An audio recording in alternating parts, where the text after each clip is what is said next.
ಎಕ್ಸ್‌ಪ್ರೆಸ್‌ಗೆ ಸ್ವಾಗತ. ನಾನು ಚೈತ್ರ ಅಂಚನ್. ಕೇಂದ್ರ ಮತ್ತು ರಾಜ್ಯ ಸರ್ಕಾರದ ವಿರುದ್ಧ ಅನುದಾನ ಕದನ ಜೋರಾಗಿದೆ. ಚಿನ್ನದ ಮೊಟ್ಟೆ ಇಡುವ ಕೋಳಿಯನ್ನೇ ಕೊಯ್ಯೋದು ಸರಿಯಲ್ಲ ಅಂತ ಸಿಎಂ ಸಿದ್ದರಾಮಯ್ಯ ವ್ಯಂಗ್ಯವಾಡಿದ್ದಾರೆ. ಬಜೆಟ್ ಬಳಿಕ ಶ್ವೇತಪತ್ರ ಹೊರಡಿಸುವುದಾಗಿ ಮಹತ್ವದ ಘೋಷಣೆ ಮಾಡಿದ್ದಾರೆ. ಈ ಸುದ್ದಿಗಳನ್ನು ನೋಡೋಣ ದೆಹಲಿ ಚಲೋ ನ್ಯೂಸ್ ಎಕ್ಸ್‌ಪ್ರೆಸ್‌ನಲ್ಲಿ. ಕೇಂದ್ರದ ಅನುದಾನ ತಾರತಮ್ಯ ವಿರೋಧಿಸಿ ರಾಜ್ಯ ಸರ್ಕಾರ ದೆಹಲಿಯಲ್ಲಿ ಪ್ರತಿಭಟನೆ ನಡೆಸಿದೆ. ನಾಡಗೀತೆ ಹಾಡುವ ಮೂಲಕ ಪ್ರತಿಭಟನೆ ಆರಂಭಿಸಲಾಯಿತು. ಸಿಎಂ ಸಿದ್ದರಾಮಯ್ಯ, ಡಿಸಿಎಂ ಡಿಕೆ, ಸಚಿವರು ಸೇರಿದಂತೆ 136 ಶಾಸಕರು ಧರಣಿಯಲ್ಲಿ ಭಾಗವಹಿಸಿದ್ರು. ಜಂತರ್ ಮಂತರ್ನಲ್ಲಿ ಕೇಂದ್ರದ ವಿರುದ್ಧ ಧಿಕ್ಕಾರ ಕೂಗಿ ಆಕ್ರೋಶ ಹೊರಹಾಕಿದ್ರು.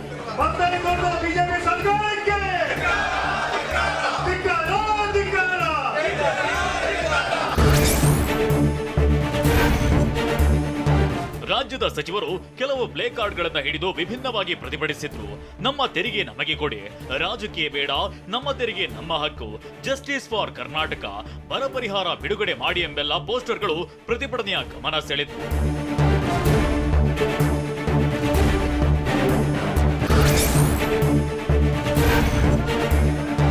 ಹಿಂದುಳಿದ ಬಡ ರಾಜ್ಯಗಳಿಗೆ ಅನುದಾನ ಹಂಚಿಕೆಗೆ ನಮ್ಮ ಅಭ್ಯಂತರವಿಲ್ಲ ಅಂತ ಸಿಎಂ ಸಿದ್ದರಾಮಯ್ಯ ಹೇಳಿದ್ದಾರೆ.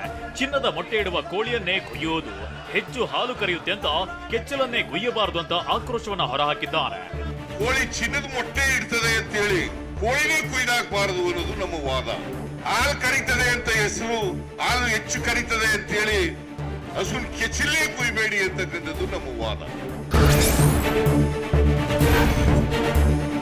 ಹಣಕಾಸು ಆಯೋಗದ ವಿಚಾರದಲ್ಲಿ ಮಧ್ಯ ಪ್ರವೇಶಿಸಲ್ಲ ಎಂದಿರುವ ವಿತ್ತ ಸಚಿವ ನಿರ್ಮಲಾ ಸೀತಾರಾಮನ್ ವಿರುದ್ಧ ಸಿಎಂ ಸಿದ್ದರಾಮಯ್ಯ ವ್ಯಂಗ್ಯವಾಡಿದ್ರು. ಅಮ್ಮ ಯಾಕಮ್ಮ ತೆರಿಗೆ ಹಣ ಕೊಡ್ಲಿಲ್ಲ ಅಂತ ಅಣಕು ಮಾಡಿದ್ರು. ನಿರ್ಮಲಾ ಸೀತಾರಾಮನ್ ಅವ್ರು ಏನ್ ಹೇಳಿದ್ದಾರೆ ಅಂದ್ರೆ 15th finance commission is a independent organisation, autonomous organisation, we do not want to interfere. ಹಾಗಾದ್ರೆ ಅಮ್ಮ ನೀನು 11,495 ಕೋಟಿ ರೂಪಾಯಿನ ಕೊಡ್ಲಿಲ್ವಲ್ಲ, ಯಾಕಪ್ಪ ಇಂಟರ್ಫಿಯರ್ ಆಗ್ತಿರೋದ್ರೆ? ರಾಜ್ಯಕ್ಕೆ ಅನ್ಯಾಯ ಆಗಿರೋದಕ್ಕೆ ಕಾಂಗ್ರೆಸ್ ಕಾರಣ ಅಲ್ಲ ಅಂತ ಸಿಎಂ ಸಿದ್ದರಾಮಯ್ಯ ಹೇಳಿದ್ದಾರೆ. 15ನೇ ಹಣಕಾಸು ಆಯೋಗದ ವೇಳೆ ನಾನು ಸಿಎಂ ಆಗಿದ್ದೆ. ಕರ್ನಾಟಕದ ಮೇಲಿನ ಅನ್ಯಾಯಕ್ಕೆ ಕೇಂದ್ರ ಸರ್ಕಾರ ಕಾರಣ, ಪ್ರಧಾನಿ ಮೋದಿ ಕಾರಣ. ಈ ಸತ್ಯ ಜನರಿಗೆ ಗೊತ್ತಾಗಬೇಕಲ್ಲವಾ ಅಂತ ಪ್ರಶ್ನಿಸಿದ್ದಾರೆ. ಅನ್ಯಾಯ ಆಗ್ಲಿಕ್ಕೆ not Siddaramaiah is responsible, it is government of India. It is government of India. It is none other than our Prime Minister of the country, Sri Narendra Modi ji.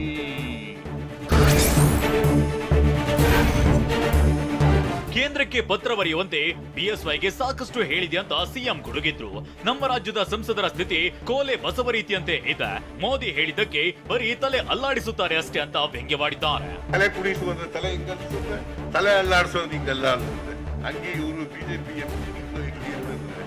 Narendra Modi ಅವರು ಏನ್ ಹೇಳ್ತಾರೆ, ಅದಕ್ಕೆ ತಲೆ ಕುಣಿಸೋದು ಬೇಡ ಅಂತಂದ್ರೆ ತಲೆ ಅಲ್ಲಾಡಿಸೋದು. ಕೇಂದ್ರದ ಅನುದಾನ ಹಂಚಿಕೆ ಬಗ್ಗೆ ಶ್ವೇತಪತ್ರ ಹೊರಡಿಸುತ್ತೇವೆ ಅಂತ ಸಿಎಂ ಸಿದ್ದರಾಮಯ್ಯ ಹೇಳಿದ್ದಾರೆ. ನಮ್ಮ ರಾಜ್ಯದ ಬಜೆಟ್ ಶ್ವೇತಪತ್ರ ಇದ್ದಂತೆ. ಬಜೆಟ್ ಬಳಿಕ ಅನುದಾನದ ಬಗ್ಗೆ ಶ್ವೇತಪತ್ರ ಹೊರಡಿಸುತ್ತೇವೆ ಅಂತ ದೆಹಲಿಯಲ್ಲಿ ಹೇಳಿದ್ದಾರೆ. ಶ್ವೇತಪತ್ರನೂ ಹೊರಡಿಸ್ತೀವಿ. ಯಾಕೆ ನಾವು ಬಜೆಟ್ ಮಂಡಿಸಿದ ಮೇಲೆ ಶ್ವೇತಪತ್ರನೂ ಹೊರಡಿಸ್ತೀವಿ. As a matter of fact, budget itself is a white paper. But ಆದರೂ ಶ್ವೇತಪತ್ರ ಹೊರಡಿಸ್ತೀವಿ. ಇನ್ನು ಡಿಸಿಎಂ ಡಿಕೆ ಶಿವಕುಮಾರ್ ಬಿಜೆಪಿ ವಿರುದ್ಧ ವಾಗ್ದಾಳಿ ನಡೆಸಿದ್ರು. 26 ಬಿಜೆಪಿ ಸಂಸದರು ಒಂದು ದಿನ ಹೋರಾಡಿಲ್ಲ, ರಾಜ್ಯದ ನ್ಯಾಯಕ್ಕಾಗಿ ಸಂಸದರು ಧ್ವನಿಯೇ ಎತ್ತಿಲ್ಲ ಅಂತ ಕೆಂಡಾಮಂಡಲರಾದ್ರು. 26 ಜನ ಗೆದ್ದಿದ್ದೀರಿ, ಒಂದು ದಿನ ನೀವು ಹೋರಾಟ ಮಾಡಲಿಲ್ಲ. ಒಂದಿನ ಪ್ರೈಮ್ ಮಿನಿಸ್ಟರ್ ಹೋಗಿ ರಾಜ್ಯದ ನ್ಯಾಯಕ್ಕೋಸ್ಕರ ಕೇಳಲಿಲ್ಲ. ಡಬಲ್ ಇಂಜಿನ್ ಸರ್ಕಾರ ಅಂತ ಹೇಳಿದ್ರೆ ಡಬಲ್ ಇಂಜಿನ್ ಫೇಲ್ ಆಗೋಯ್ತು. ಒಂದಿನ ಕೂಡ ಏನು ಕೊಡಬೇಕು ಅಂತ ಹೇಳಿ ಪಾಲ್ ಸಿಕ್ಬೇಕು ಕೇಳಲಿಲ್ಲ. ಮುಖ್ಯಮಂತ್ರಿಗಳು ಹಿಂದೆ ನಿಮ್ನ ಕರ್ಕೊಳ್ಳೋದ ಕೂಡ ನೀವು ಬಾಯಿನ ತುಟ್ಟಿ ಪಿಟ್ಟಿಕ್ಕಂತ ಬಾಯಿ ಕೂಡ ಬಿಚ್ಚಲಿಲ್ಲ. ಕೇಂದ್ರ ಸರ್ಕಾರ ನಮಗೆ ಕೊಡಬೇಕಾದ ಹಣ ಕೊಟ್ಟಿಲ್ಲ ಅಂತ ಗೃಹ ಸಚಿವ ಪರಮೇಶ್ವರ್ ಹೇಳಿದ್ದಾರೆ. ಬರ ಮತ್ತು ಜಿಎಸ್ಟಿ ಸೇರಿದಂತೆ ನಮ್ಮ ಹಣಕಾಸಿನಲ್ಲಿ ಅನ್ಯಾಯವಾಗಿದೆ. ಕೇಂದ್ರ ಮಂತ್ರಿಗಳು ನಮಗೆ ಸಮಯವನ್ನೇ ನೀಡ್ತಿಲ್ಲ ಅಂತ ಹೇಳಿದ್ದಾರೆ. ನಮಗೆ ನೀವು ಕೊಡ್ತಕ್ಕಂಥ GST ಇನ್ ರಿಟರ್ನ್ ಆ ಪರ್ಸೆಂಟೇಜಿಗೆ ಸರಿಯಾಗಿಲ್ಲ. ನೀವು ಸಂಪೂರ್ಣವಾಗಿ ನಮಗೆ ಕೊಡ್ತಾ ಇಲ್ಲ. 11,000 ಕೋಟಿವರೆಗೂ ನಮಗೆ ಬ್ಯಾಲೆನ್ಸ್ ಉಳ್ಕೊಂಡಿದೆ ಅಂತಂದರೆ ಯಾವ ರಾಜ್ಯಕ್ಕೂ ಕೂಡ ಹಣಕಾಸು ಹೆಲ್ತಿಯಾಗಿರೋಕ್ಕೆ ಸಾಧ್ಯ ಇಲ್ಲ.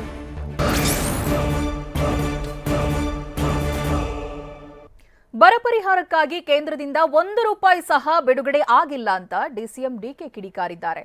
ಇತ್ತ ಸಚಿವರು ಕೇಂದ್ರ ಸರ್ಕಾರಕ್ಕೆ ಪ್ರಶ್ನೆಗಳ ಸುರಿಮಳೆಗೈದಿದ್ದಾರೆ. ಈ ಸುದ್ದಿಗಳನ್ನು ನೋಡೋಣ ನನ್ನ ತೆರಿಗೆ ನನ್ನ ಹಕ್ಕು ನ್ಯೂಸ್ ಎಕ್ಸ್‌ಪ್ರೆಸ್‌ನಲ್ಲಿ. ಈವರೆಗೆ ಬರ ಪರಿಹಾರವಾಗಿ 1 ರೂಪಾಯಿಯನ್ನು ಸರ್ಕಾರ ಬಿಡುಗಡೆ ಮಾಡಿಲ್ಲ ಅಂತ ಡಿಸಿಎಂ ಡಿಕೆ ಕಿಡಿಕಾರಿದ್ರು.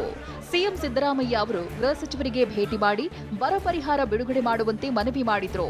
ಆದರೆ ಸರ್ಕಾರ ಹಣ ಬಿಡುಗಡೆ ಮಾಡಿಲ್ಲ ಅಂತಂದ್ರು. The Prime Minister of this country, he has requested the Home Minister of this country and requested for the draft relief. But till today, not even a single rupee has been given. 15ನೇ ಹಣಕಾಸು ಆಯೋಗವನ್ನ ಮಾಡಿದ್ದೇ BJP ಸರ್ಕಾರ ಅಂತ ಸಚಿವ ಕೃಷ್ಣ ಬೈರೇಗೌಡ ಕಿಡಿಕಾರಿದ್ರು. ತೆರಿಗೆ ಹಂಚಿಕೆ ಬಗ್ಗೆ ತೀರ್ಮಾನ ಮಾಡೋ ಹಣಕಾಸು ಆಯೋಗದಲ್ಲಿ ಇಬ್ಬರು ದಕ್ಷಿಣ ಭಾರತದವರಿಲ್ಲ ಅಂತ ಗರಂ ಆದ್ರು. ಆದ್ರೆ ಯಾರು ಫೈನಾನ್ಸ್ ಕಮಿಷನ್ ತೀರ್ಮಾನ ಮಾಡ್ತಾರೆ ಟ್ಯಾಕ್ಸ್ ದುಡ್ಡು ಯಾರಿಗೆ ಎಷ್ಟು ಕೊಡಬೇಕು ಅಂತ, ಅದರಲ್ಲಿ ಸೌತ್ ಇಂಡಿಯಾದವರು ಒಬ್ರು ಮೆಂಬರೇ ಇಲ್ಲ. ಯಾಕೆ ಸೌತ್ ಇಂಡಿಯಾದವರು ಟ್ಯಾಕ್ಸ್ ಕಟ್ಟೋದಿಲ್ವಾ? ಯಾಕೆ ಸೌತ್ ಇಂಡಿಯಾದಲ್ಲಿ ಯಾರು ಬುದ್ಧಿವಂತರು ಇಲ್ವಾ?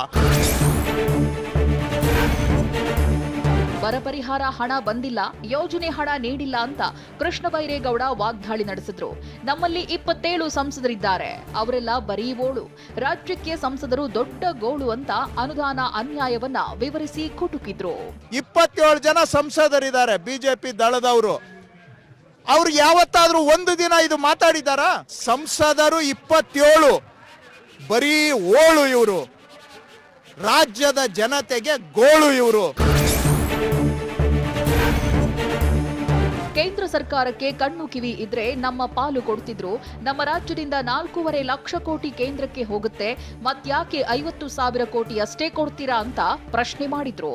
ಕೇಂದ್ರ ಸರ್ಕಾರಕ್ಕೆ ಕಣ್ಣು ಕಿವಿ ಇದ್ದಿದ್ರೆ ಇದನ್ನು ಇಷ್ಟೊತ್ತಿಗೆ ಸರ್ ಮಾಡಿರೋರು. ನಮ್ಮ ಗ್ಯಾರಂಟಿಗಳಿಗೂ ಇದಕ್ಕೂ ಯಾವ ಸಂಬಂಧನೇ ಇಲ್ಲ. ಯಾವುದೇ ವಿಚಾರಗಳ ಬಗ್ಗೆ ಸರಿಯಾಗಿ ಚರ್ಚೆಯಾಗ್ತಿಲ್ಲ ಅಂತ ಕಾರ್ಮಿಕ ಸಚಿವ ಸಂತೋಷ್ ಲಾಡ್ ಹೇಳಿದ್ದಾರೆ. ರಾಜ್ಯದ 63,000 ಕೋಟಿ ಹಣ ನಷ್ಟವಾಗಿದೆ. ತಮ್ಮ ತೆರಿಗೆ ಹೆಚ್ಚಾದಾಗ ನಮಗೆ ಮಾತ್ರ ಹಣ ಕಡಿಮೆ ಕೊಡ್ತಿದ್ದಾರೆ ಅಂದ್ರು. ನಿಮ್ಮ ಎದುರುಗಡೆನೇ ಇದೆ. 14th ಫೈನಾನ್ಸ್ ಕಮಿಷನಿಂದ 15th ಪೇ ಕಮಿಷನ್ಗೆ ನಮಗೆ ಎಷ್ಟು ಡಿಫರೆನ್ಸ್ ಆಗಿದೆ? ಸುಮಾರು ನಮ್ಮ ಕರ್ನಾಟಕ ಸರ್ಕಾರಕ್ಕೆ ರಾಜ್ಯಕ್ಕೆ ಸುಮಾರು 63,000 ಕೋಟಿ ನಷ್ಟ ಆಗಿದೆ ಅಂತ ನೇರವಾಗಿ ವಿತ್ ಡಾಕ್ಯುಮೆಂಟ್ಸ್ ಹೇಳಿರ್ತಕ್ಕಂಥದ್ದಿದೆ. ನಾವು ಹೆಚ್ಚಿನ ಹಣ ಕೇಳ್ತಿಲ್ಲ, ನಮಗೆ ಬರಬೇಕಾದ ಪಾಲು ಕೊಡಿ ಅಂತ ಸಚಿವ ಸತೀಶ್ ಜಾರಕಿಹೊಳಿ ಆಗ್ರಹಿಸಿದ್ದಾರೆ.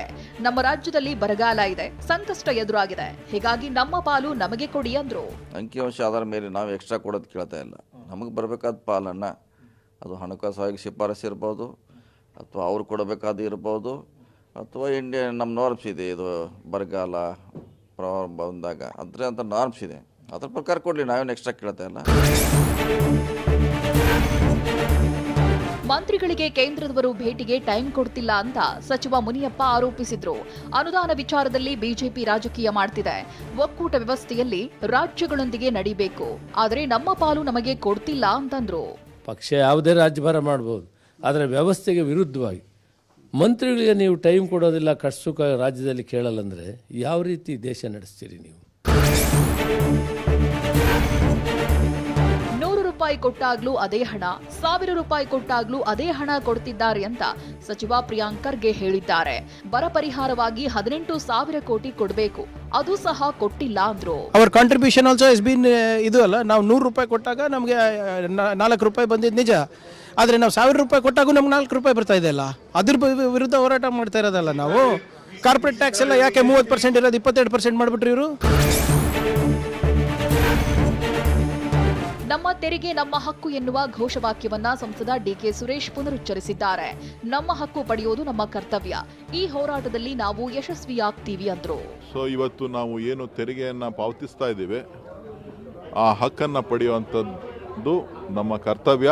ನಮ್ಮ ರೈತರಿಗಾಗಿ, ನಮ್ಮ ಯುವಜನತೆಯ ಆಶೋತ್ತರಗಳನ್ನು ಈಡೇರಿಸಲಿಕ್ಕೋಸ್ಕರ ನಮ್ಮ ತೆರಿಗೆ ನಮ್ಮ ಹಕ್ಕು ಹೋರಾಟವನ್ನು ಪ್ರಾರಂಭ ಮಾಡಿದ್ದೇವೆ.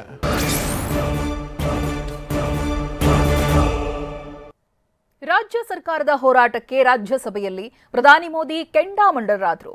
ಅನುದಾನ ಮುಂದಿಟ್ಟು ದೇಶ ವಿಭಜಿಸುವ ಪ್ರಯತ್ನ ನಡೆದಿದೆ ಅಂತ ಗಂಭೀರ ಆರೋಪ ಮಾಡಿದ್ರು. ಇತ್ತ ಬೆಂಗಳೂರಿನಲ್ಲಿ ಬಿಜೆಪಿ ಮತ್ತು ಕಾಂಗ್ರೆಸ್ ಕಾರ್ಯಕರ್ತರ ನಡುವೆ ಜಟಾಪಟಿ ಏರ್ಪಟ್ಟಿತ್ತು. ಈ ಸುದ್ದಿಗಳನ್ನು ನೋಡೋಣ ಅನುದಾನ ಯುದ್ಧ ನ್ಯೂಸ್ ಎಕ್ಸ್‌ಪ್ರೆಸ್‌ನಲ್ಲಿ.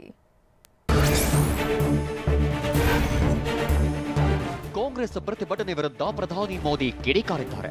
ಅನುದಾನ ಮುಂದಿಟ್ಟು ದೇಶ ವಿಭಜಿಸುವ ಪ್ರಯತ್ನ ನಡೆದಿದೆ ಎಂದು ಪ್ರಧಾನಿ ಮೋದಿ ಆಕ್ರೋಶ ಹೊರಹಾಕಿದ್ದಾರೆ. ಇವತ್ತು ಒಂದು ಇಡೀ ಸರ್ಕಾರ ಪ್ರತಿಭಟನೆ ನಡೆಸಿದೆ, ನನ್ನ ತೆರಿಗೆ ನನ್ನ ಹಣ ಅಂತಿದ್ದಾರೆ. ಇದು ಯಾವ ಭಾಷೆ ಅಂತ ಪ್ರಶ್ನಿಸಿದ್ರು. देश को तोड़ने के लिए, राजनीतिक स्वार्थ के लिए नए नैरेटिव गढ़े जा रहे हैं. एक पूरी सरकार मैदान में उतर करके उन भाषा गढ़ रही है. इससे बड़ा देश का दुर्भाग्य क्या हो सकता है? आप मुझे बताइए, देश के अंदर ये भाव तोड़ने का क्या प्रयास हो रहा है? क्या इस प्रकार से देश को हमारा टैक्स, हमारे मनी किस भाषा में बोला जा रहा है? ये देश के भविष्य के लिए नया खतरा पैदा करने वाली बात है. देश को तोड़ने के लिए नए नए नैरेटिव खोजना बंद कर दीजिए. ಕಾಂಗ್ರೆಸ್ ಪ್ರತಿಭಟನೆ ವಿರೋಧಿಸಿ ಬಿಜೆಪಿ ಸಂಸದರು ಧರಣಿ ನಡೆಸಿದ್ದಾರೆ. ದೆಹಲಿಯ ಸಂಸತ್ ಭವನದ ಆವರಣದಲ್ಲಿ ಪ್ರತಿಭಟಿಸಿದ್ದಾರೆ. ಕಾಂಗ್ರೆಸ್ ವಿರುದ್ಧ ಭಿತ್ತಿಪತ್ರ ಹಿಡಿದು ಆಕ್ರೋಶ ಹೊರಹಾಕಿದ್ದಾರೆ. ನಳಿನ್ ಕುಮಾರ್ ಕಟೀಲು, ಅನಂತ್ ಕುಮಾರ್ ಹೆಗಡೆ, ಮುನಿಸ್ವಾಮಿ ಸೇರಿದಂತೆ ಅನೇಕ ಬಿಜೆಪಿ ನಾಯಕರು ಪ್ರತಿಭಟನೆಯಲ್ಲಿ ಭಾಗವಹಿಸಿದ್ರು. ಸರ್ಕಾರ ಒಂದೇ ಸರ್ಕಾರ, ಭ್ರಷ್ಟಾಚಾರಿ ಸರ್ಕಾರ, ಸರ್ಕಾರ ಒಂದೇ ಸರ್ಕಾರ, ಭ್ರಷ್ಟಾಚಾರಿ ಸರ್ಕಾರ. ರಾಜ್ಯದಲ್ಲೂ ಬಿಜೆಪಿ ನಾಯಕರು ಕಾಂಗ್ರೆಸ್ ವಿರುದ್ಧ ಪ್ರತಿಭಟಿಸಿದ್ದಾರೆ. ಪ್ರತಿಭಟನೆ ಮುಗಿಸಿದ ಬಳಿಕ ಸಿಎಂ ಕಚೇರಿಗೆ ಬೇಗ ಹಾಕಲು ಯತ್ನಿಸಿದ್ರು. ಪೊಲೀಸರ ಜೊತೆ ಬಿಜೆಪಿ ನಾಯಕರ ನೂಕಾಟ ತಳ್ಳಾಟವಾಯಿತು. ವಿಧಾನಸೌಧದ ದಕ್ಷಿಣ ದ್ವಾರದ ಬಳಿ ಹೈಡ್ರಾಮವೇ ನಡೆಯಿತು.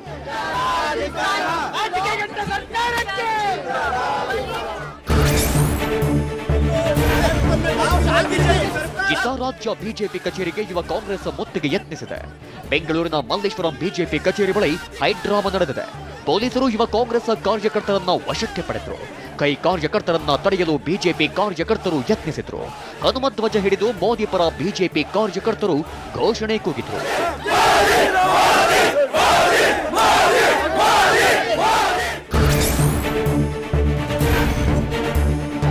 ಬೆಂಗಳೂರಿನಲ್ಲಿ ಪ್ರತಿಭಟನೆಯ ವೇಳೆ ವಿಪಕ್ಷ ನಾಯಕ ಆರ್ ಅಶೋಕ್ ಕಾಂಗ್ರೆಸ್ ವಿರುದ್ಧ ಕಿಡಿಕಾರಿದ್ರು. ರಾಜ್ಯದಲ್ಲಿ ರೈತರು ಬರಗಾಲದಲ್ಲಿ ಆತ್ಮಹತ್ಯೆ ಮಾಡಿಕೊಳ್ತಿದ್ದಾರೆ, ಆದರೆ ಈ ಕಾಂಗ್ರೆಸ್ ನಾಯಕರು ದೆಹಲಿಯಲ್ಲಿ ಮಜಾ ಮಾಡ್ತಿದ್ದಾರೆ, ಮನೆಹಾಳ ಕಾಂಗ್ರೆಸ್ ಅಂತ ಕಿಡಿಕಾರಿದ್ರು. ಡೆಲ್ಲಿಯಲ್ಲಿ 136 ಶಾಸಕರು ಮಜಾ ಮಾಡ್ತಾ ಇದ್ದಾರೆ. ಮಜಾ ಮಾಡೋಕ್ಕೆ ಡೆಲ್ಲಿಗೆ ಹೋಗಿದ್ದಾರೆ. ಇಲ್ಲಿ ರೈತರು ಸಂಕಷ್ಟದಲ್ಲಿದ್ದಾರೆ. ಇವತ್ತು ಕರ್ನಾಟಕದ ಪರಿಸ್ಥಿತಿ. ಡಿಕೆ ಸುರೇಶ್ ಹೇಳಿಕೆ ಬೆಂಬಲಿಸಲು 136 ಶಾಸಕರು ದೆಹಲಿಗೆ ಹೋಗಿದ್ದಾರೆ ಅಂತ ವಿಪಕ್ಷ ನಾಯಕ ಅಶೋಕ್ ವ್ಯಂಗ್ಯವಾಡಿದ್ದಾರೆ. ಕಾಂಗ್ರೆಸ್ ಡಿಎನ್ಎನಲ್ಲಿ ಜಿನ್ನ ಸಂಸ್ಕೃತಿ ಅಂಟಿಕೊಂಡಿದೆ. ಮಾನ ಮರ್ಯಾದೆ ಇರುವ ಪಕ್ಷ ದೇಶ ವಿಭಜನೆ ಮಾತು ಆಡಲ್ಲ. ಕಾಂಗ್ರೆಸ್ನವರಿಗೆ ನಾಚಿಕೆ ಆಗಲ್ವಾ? ಮಾನ ಮರ್ಯಾದೆ ಇದ್ಯಾ ಅಂತಂದ್ರು. ದೆಹಲಿಗೆ ಕರ್ನಾಟಕದಲ್ಲಿರುವಂಥ 136 ಶಾಸಕರು ದೆಹಲಿಗೆ ಹೋಗಿದ್ದಾರೆ. ಡಿಕೆ ಸುರೇಶ್ ಅವರ ಹೇಳಿಕೆಯನ್ನು ಬೆಂಬಲಿಸಿ ದೆಹಲಿಗೆ ಹೋಗಿದ್ದಾರೆ. ಹೇಳಿದ್ದನ್ನೇ ಹೇಳಿಕೊಂಡು ಕೂರಲು ದೆಹಲಿಗೆ ಹೋಗಿದ್ದಾರೆ ಅಂತ ಮಾಜಿ ಸಿಎಂ ಯಡಿಯೂರಪ್ಪ ಹೇಳಿದ್ದಾರೆ. ಅದರ ಉದ್ದೇಶ ಪ್ರಚಾರ ತೆಗೆದುಕೊಳ್ಳುವುದೇ ಹೊರತು ಸಮಸ್ಯೆ ಬಗೆಹರಿಸುವುದಲ್ಲ. ಕೇವಲ ಪ್ರಚಾರಕ್ಕೆ ದೆಹಲಿಗೆ ಹೋಗಿದ್ದಾರೆ. ಇದರಿಂದ ಯಾವುದೇ ಲಾಭ ಇಲ್ಲ. ಇದರಿಂದ ಅವರ ಪಕ್ಷಕ್ಕೂ ಜನರಿಗೂ ಹಾನಿಯಾಗುತ್ತೆ ಅಂದ್ರು. ಸಿದ್ದರಾಮಯ್ಯನವರು ಈಗಾಗಲೇ ಡೆಲ್ಲಿಗೆ ಹೋಗಿದ್ದಾರಲ್ಲ, ಹೇಳಿದ್ದನ್ನೇ ಹೇಳ್ಕೊಂಡು ಅವ್ರು ಕುಂತಿದ್ದಾರೆ. ಅವರ ಉದ್ದೇಶ ಪ್ರಚಾರ ತಗೊಳ್ಳೋದೇ ಹೊರತು ಸಮಸ್ಯೆಯನ್ನು ಬಗೆಹರಿಸಬೇಕು ಅನ್ನೋದು ಅವ್ರಿಗೇನಿಲ್ಲ. ರಾಜ್ಯ ಸರ್ಕಾರದ ವಿರುದ್ಧ ಮಾಜಿ ಸಿಎಂ ಬಸವರಾಜ ಬೊಮ್ಮಾಯಿ ಆಕ್ರೋಶ ಹೊರಹಾಕಿದ್ದಾರೆ. ರಾಜ್ಯದಲ್ಲಿ ಸರ್ಕಾರ ಕಾಣೆಯಾಗಿದೆ, ಹಣ ಬಿಡುಗಡೆ ಮಾಡುವಲ್ಲಿ ಸರ್ಕಾರ ವಿಫಲವಾಗಿದೆ. ಎಲ್ಲಿ ಇಷ್ಟೊಂದು ಸಮಸ್ಯೆ ಇಟ್ಕೊಂಡು ದೆಹಲಿಯಲ್ಲಿ ಪ್ರತಿಭಟನೆ ಮಾಡ್ತಿದ್ದಾರೆ, ನಾಚಿಕೆ ಆಗ್ಬೇಕು ಅಂತ ಕಿಡಿಕಾರಿದ್ರು. ಬರಗಾಲ ಬಂದಿದೆ, ರೈತರು ಸಂಪೂರ್ಣ ನಿರ್ಲಕ್ಷ್ಯ ಮಾಡಿದ್ರಿ. ಜನ ಆಯ್ಕೆ ಮಾಡಿರುವಂತವ್ರು ಎಲ್ಲಿ ಓಡೋಗಿದ್ದಾರೆ, ಕಾಣೆಯಾಗಿದ್ದಾರೆ. ಇವತ್ತು ನಾನು ಹೇಳಕ್ ಇಚ್ಛೆ ಪಡ್ತೀನಿ, ಸರ್ಕಾರ ಕಾಣೆಯಾಗಿದೆ, ವಾರಂಟ್ ಇಶ್ಯೂ ಮಾಡಬೇಕು. 52,000 ಕೋಟಿ ದಾನ ಮಾಡಿ ಕೇಂದ್ರದ ಬಳಿ ಹೋಗಿದ್ದಾರೆ ಅಂತ ಶಾಸಕ ಮುನಿರತ್ನ ಕಿಡಿಕಾರಿದ್ರು. ಇಲ್ಲಿನ ತೆರಿಗೆ ಹಣವನ್ನ ಉಪಯೋಗಿಸಿ ಇರುವ ಹಣವನ್ನ ಗ್ಯಾರಂಟಿ ರೂಪದಲ್ಲಿ ದಾನ ಮಾಡಿ ಅಲ್ಲಿ ಹೋಗಿ ಕೂತಿದ್ದಾರೆ ಎಂದು ಗರಂಬಾದ್ರು. 52,000 ಕೋಟಿ ದಾನ ಮಾಡಿ ಇವತ್ತು ಕೇಂದ್ರ ಸರ್ಕಾರದ ಹತ್ರ ಹೋಗಿ ಅಲ್ಲಿ ಧರಣಿ ಮಾಡುವಂತ ಕಾರ್ಯಕ್ರಮ ಮಾಡಿದ್ರೆ, ಇಲ್ಲಿನೇ ಇವ್ರಿಗೆ ಕೊಟ್ಟಿರ್ತಕ್ಕಂಥ ಸಾರ್ವಜನಿಕರ ತೆರಿಗೆ ಹಣನ ಉಪಯೋಗಿಸಕ್ಕೆ ಬರ್ತಾ ಇಲ್ಲ. ಗ್ಯಾರಂಟಿ ರೂಪದಲ್ಲಿ ದಾನ ಮಾಡಿ ಇವತ್ತು ಅಲ್ಲೋಗಿ ಕುಂತಿದ್ದಾರೆ. ರಾಜ್ಯಸಭೆಯಲ್ಲಿ ಮಲ್ಲಿಕಾರ್ಜುನ್ ಖರ್ಗೆ ಕಾಲೆಳೆದು ಟಾಂಗ್ ಕೊಟ್ಟ ಮೋದಿ. ಶಿಕಾರಿಪುರದಲ್ಲಿ ಯುವಕನ ಮೇಲೆ ಚಾಕು ಇರಿತ ಪ್ರಕರಣಕ್ಕೆ ವಿಜಯೇಂದ್ರ ಆಕ್ರೋಶ. ನೋಡ್ತಿದ್ದಂತೆ ಹೊತ್ತಿ ಉರಿದ ಸೋಫಾ ಗೋದಾಮು. ಇವೆಲ್ಲವನ್ನು ನೋಡೋಣ ಸಮಗ್ರ ಸಮಾಚಾರ ನ್ಯೂಸ್ ಎಕ್ಸ್‌ಪ್ರೆಸ್‌ನಲ್ಲಿ. ರಾಜ್ಯಸಭೆಯಲ್ಲಿ ಪ್ರಧಾನಿ ಮೋದಿ ವಿಪಕ್ಷ ನಾಯಕ ಖರ್ಗೆ ಅವರ ಕಾಲೆಳೆದ್ರು. ಲೋಕಸಭೆಯಲ್ಲಿ ಮಾನ್ಯ ಖರ್ಗೆಜಿ ಅವರು ಉದ್ದವಾಗಿ ಉತ್ಸಾಹದಿಂದ ಶಾಂತಿಯಿಂದ ಮಾತನಾಡ್ತಿದ್ರು. ನಾನು ಯೋಚನೆ ಮಾಡ್ತಿದ್ದೆ ಸ್ವಾತಂತ್ರ್ಯ ಸಿಕ್ಕಿದೆ ಹೇಗೆ ಅಂತ. ಬಳಿಕ ನನಗೆ ನೆನಪಾಯಿತು, ಲೋಕಸಭೆಯಲ್ಲಿ ಇರ್ತಿದ್ದ ಇಬ್ಬರು ಸ್ಪೆಷಲ್ ಕಮಾಂಡುಗಳು ಅವತ್ತು ಇರಲಿಲ್ಲ ಅಂತ ಲೇವಡಿ ಮಾಡಿದ್ರು. ಮಾನ್ಯ ಖರ್ಗೆಜಿ काफी लंबा और बड़ी इम्तिहान वजह से शांति से बोल रहे थे, समय भी काफी दिया था. तो मैं सोच रहा था कि आजादी मिली कैसे, इतना सारा बोलने की आजादी मिली कैसे. तो मैं सोच तो रहा था, लेकिन बाद में मेरे ध्यान में आया कि दो स्पेशल कमांडर जो रहते हैं उस दिन नहीं थे और आजकल नहीं रहते. ನೆಹರು ಅವರು ಮುಖ್ಯಮಂತ್ರಿಗಳಿಗೊಬ್ಬರಿಗೆ ಪತ್ರ ಬರೆದಿದ್ರು. ನಾನು ಮೀಸಲಾತಿ ನೀಡೋದನ್ನ ಇಷ್ಟಪಡಲಾಗೆಂದಿದ್ರು ಅಂತ ಮೋದಿ ಆಕ್ರೋಶ ಹೊರಹಾಕಿದ್ದಾರೆ. नेहरू जी ने एक चिट्ठी लिखी थी और ये चिट्ठी मुख्यमंत्रियों को लिखी थी. मैं उसका अनुवाद पढ़ रहा हूं. मैं किसी भी आरक्षण को पसंद नहीं करता और खासकर नौकरी में आरक्षण तो कतई नहीं. मैं ऐसे किसी भी कदम के खिलाफ हूं. ये पंडित नेहरू ने मुख्यमंत्रियों को लिखी हुई चिट्ठी है और तब जाकर के मैं कहता हूं ये जन्मजात इसके विरोधी है.